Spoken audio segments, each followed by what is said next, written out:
しいですね。これはモロッコのジュピター神殿、紀元150年頃のものです。しかしこれらの文明の源は全てギリシャにあるのです。かつてギリシャの競技場ではレスリングなどの格闘技会が開かれていました。これらの競技は生死をかけた神聖な戦いでした。さらにその勝者にお金をかけることも神聖な行為とみなされました。これが賭博の起源です。賭博は今日遊戯としてあるいはビジネスとして発展しています。一定期間内に加入者が死ぬか死なないかに金を掛け合うビジネス、すなわち生命保険です。では今日はここまで。ああ、それから来週は休校です。また休校だってさ。こんなに休校ばっかりじゃクビになるんじゃない？あの人。キートン先生、また引っ越しされたんですか？振込通知書が戻ってきましたよ。どうもすみません。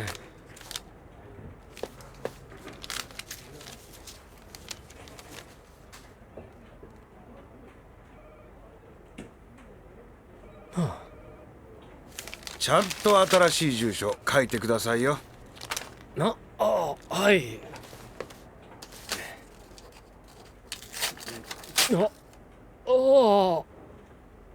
はい。すいません。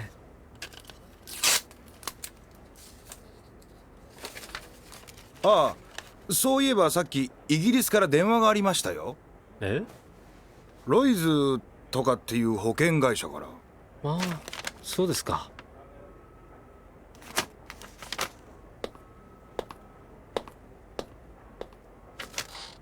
おい、ロイズって確か世界最大の保険組織だろ。大きな事故が起こった時必ず出てくる名前さ。そんな有名な会社なのか。ロイズは一般の保険会社とは違うがな、個人で保険を引き受ける人々、つまりアンダーライターに取引の場を提供する組織なんだ。保険金を支払うのはアンダーライター個人ってわけさ。しかしどうしてキートンさんにロイズから電話が。さあな、あの先生休校も多いし、保険の外交でもやってるんじゃないのか？まさか。またやられた。キートンさんにあのテープ持ってかれたよ。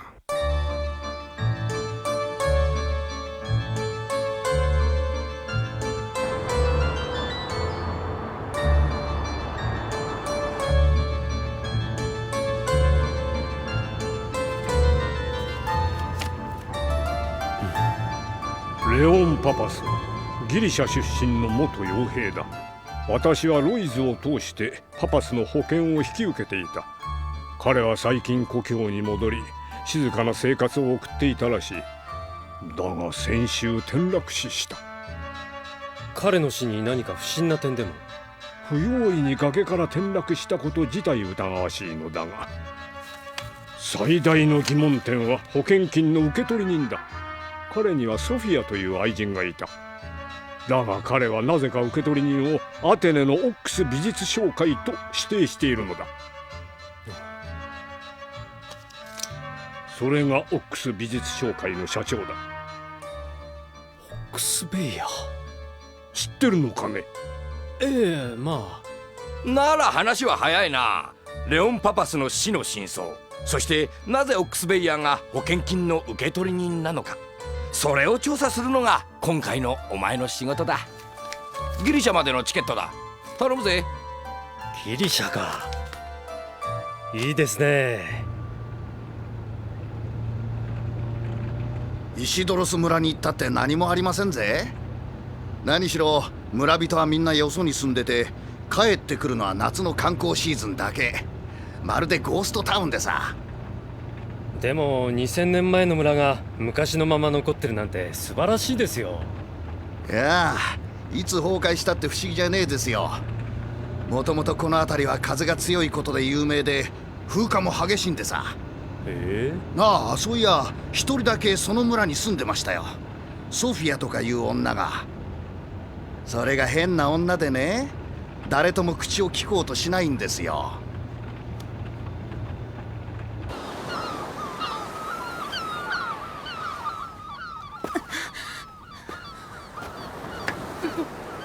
どうだソフィア、少しは喋る気になったか？だから知らないって言ってるでしょ。知ってたって誰がお前らに喋るものか。強情な女だ。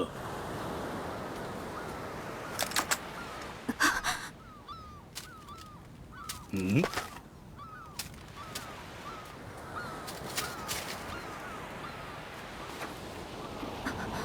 すいません、その紙拾ってもらえますか？ありがとうございます。今そちらに行きます。行くぞ。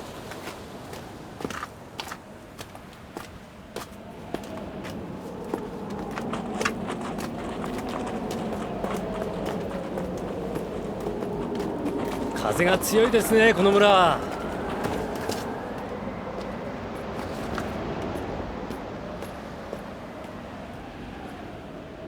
どうしたんです？あの男、どこかで会ったことがある。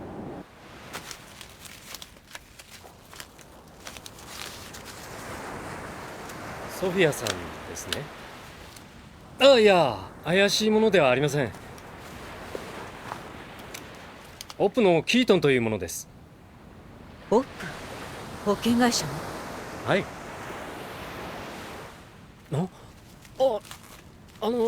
いや、ソフィアさん、いや、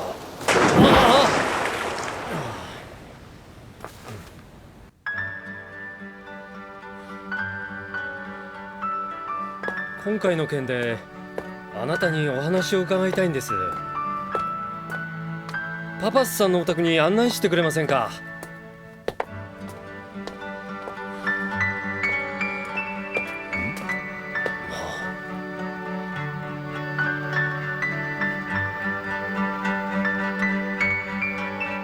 キーストーンが崩れそうだ。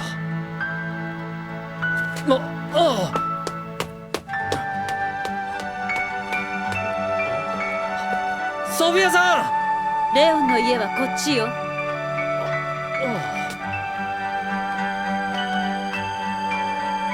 まるで迷路だな。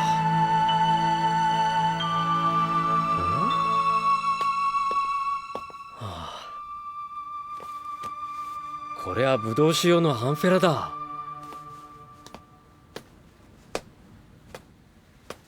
エーゲ海にはギリシャ時代の沈没船がまだ数多く眠っているって聞きましたけど、本当なんですね。その程度のアンフェラだったら嫌というほど海底に落ちてるわ。ただのガラクタよ。価値はないわ。でもあなたはそれを引き上げている。それがあの人の意志だから。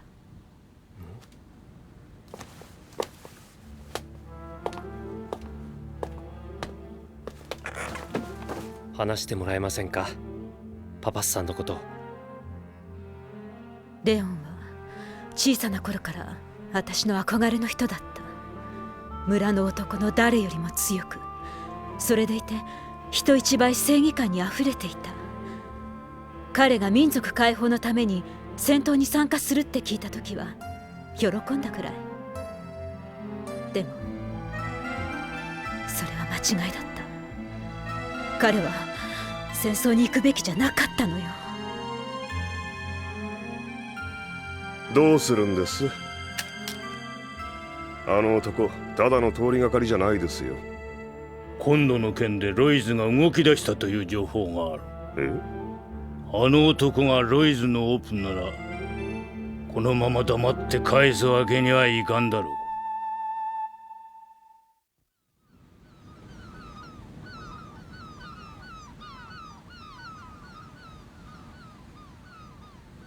ここは本当にいいところですね。時が経つのを忘れそうだ。寂れてるだけよ。2000年も前に時が止まって。だからこそ帰ってきたんじゃないですか、パパスさんは。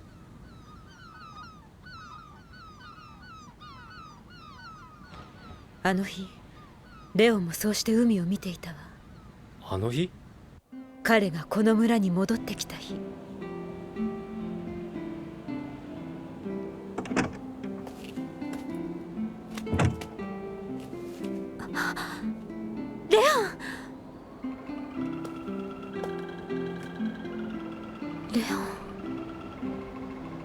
でもそこには変わり果てたレオンが立っていた。彼は戦争で身も心も傷ついていたわ。それから彼は沈没船から古い壺や石像を引き上げ出した。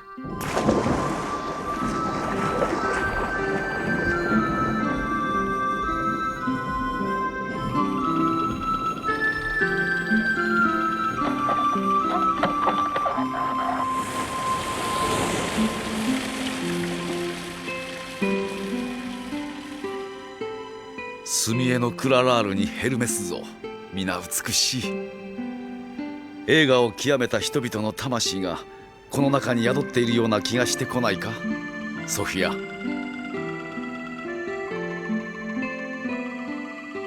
パパスさんは眠っている遺物をよみがえらせることで昔の自分を取り戻そうとしていたんですね。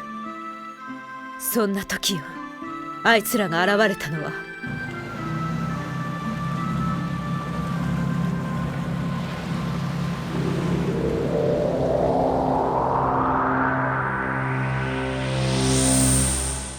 その日からレオンは引き上げた高価な品物を全てオックスベイヤに与えるようになったの。パパスさんは何か過去のことで彼らにゆすられていたんですか？オックスはイギリス特殊空挺部隊の元総長で、除隊後はアフリカで活躍した傭兵です。何かあったんですね、アフリカで。レオンは心の中で絶えず自分を責めていたわ。自分は仲間を死に追いやった裏切り者だって。死に追いやった？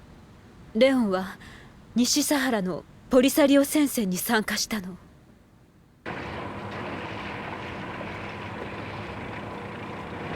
そこでオックスの部隊に配属された。やがて彼らはモロッコ軍に追い詰められ、バルビュレス遺跡で決戦を挑んだの。爆破するんだレオン！奴らを神殿ごと吹き飛ばせ！レオン！ダメだ、私にはできない。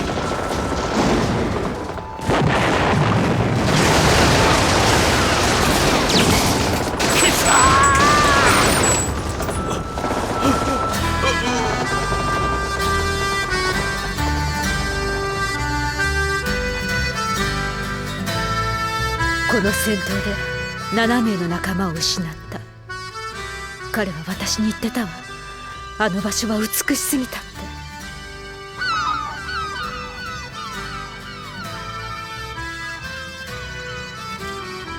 て。オックスたちはその事件をネタにパパスさんから引き上げ品を奪い続けた。しかしどうしてパパスさんが死んだ今も彼らはここに居座っているんですか？レオンが絶対に渡さなかった宝があるの。奴らはそれを探している。宝？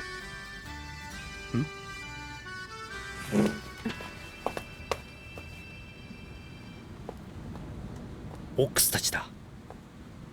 私とあなたを消した後でゆっくりその宝を探すつもりだ。このうちに裏口は？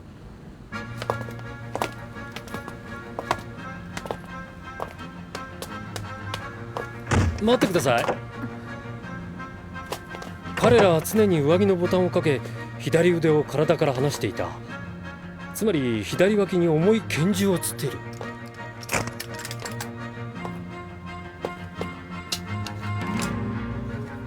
これだ。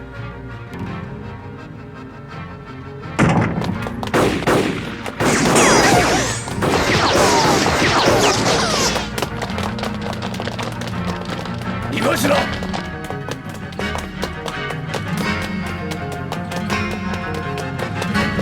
こっちです。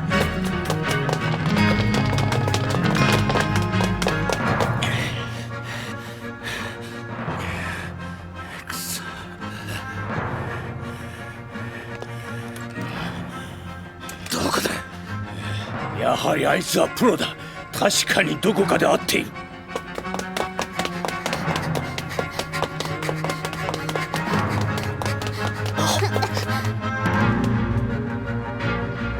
いたぞ！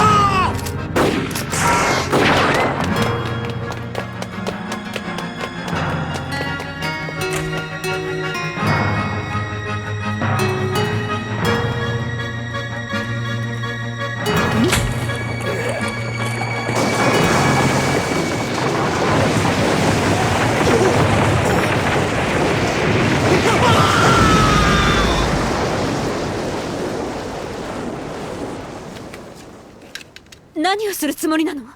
いいから君は奥に隠れていて。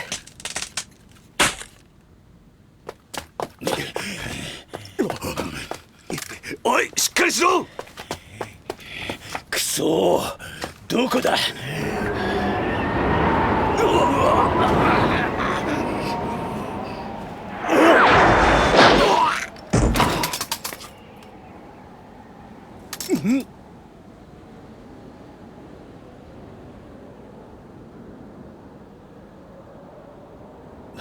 思い出した。お前とは国立公園で会ったことがある。俺が SAS の入隊試験を受けた時、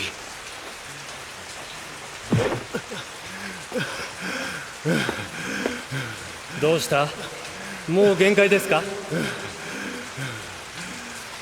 お前はサバイバル技術の教官マスターだ。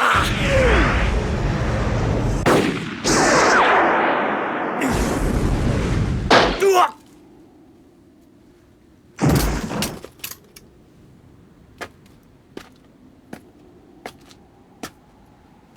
教えたでしょう。風の強い場所では銃より原子武器、例えば投石機の方がはるかに有利な場合があるって。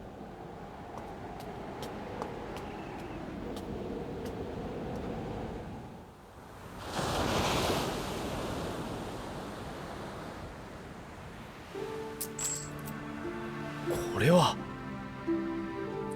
これまで一枚も発見されていなかったイタキ島の金貨だ。これは相当価値があるものです。彼らが欲しがるわけだ。この金貨のことを嗅ぎつけたオックスたちはレオンを脅したの。でもレオンは跳ねつけたわ。その翌日よ、レオンが転落死したのは。オックスはパパスさんを脅して保険金の受取人を自分の会社に指定させた。そして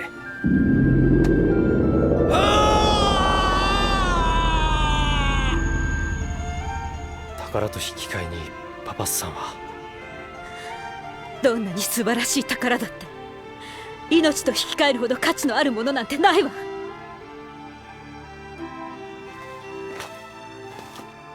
見てください、この金貨のレリーフ。これはユリシーズです。伝説ではトロイ戦争の後10年に及ぶ苦難の旅を経て彼はイタキ島にたどり着いたとされています。故郷のイタキ島は荒廃しきっていた。しかし彼は安らぎを得ることができた。なぜなら島には愛する女性が待っていたからです。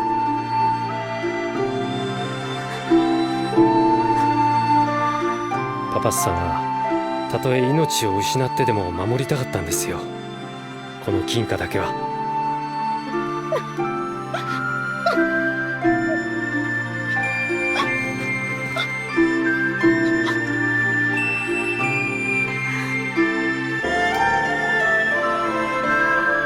これあなたのものよ。いや、しかし彼もきっとあなたなら。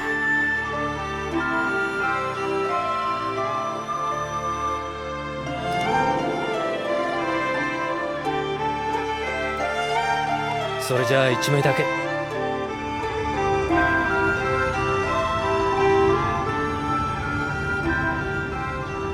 どうです？何もない村だったでしょ？ええ、そうですね。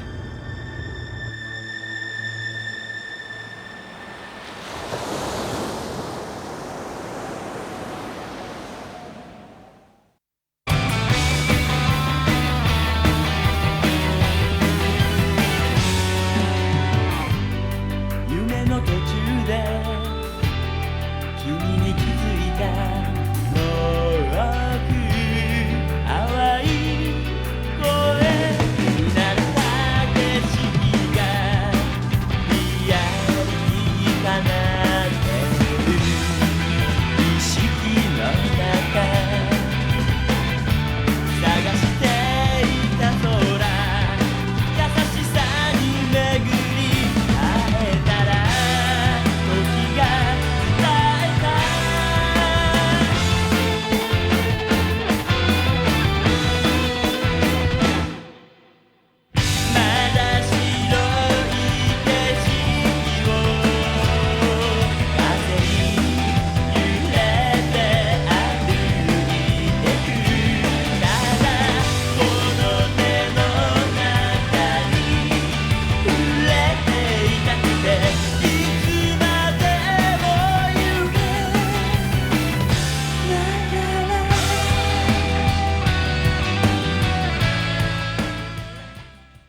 追われる者がいれば追う者がいる。石斧を振りかざし獣を追っていた時代から人間はいつも追う側だ。時は過ぎゆき、手段や道具がはるかに進歩した現代、人間は人間を追っている。ローヌング・エンフェンガー、賞金稼ぎ、その男の名は。次回、小さな巨人。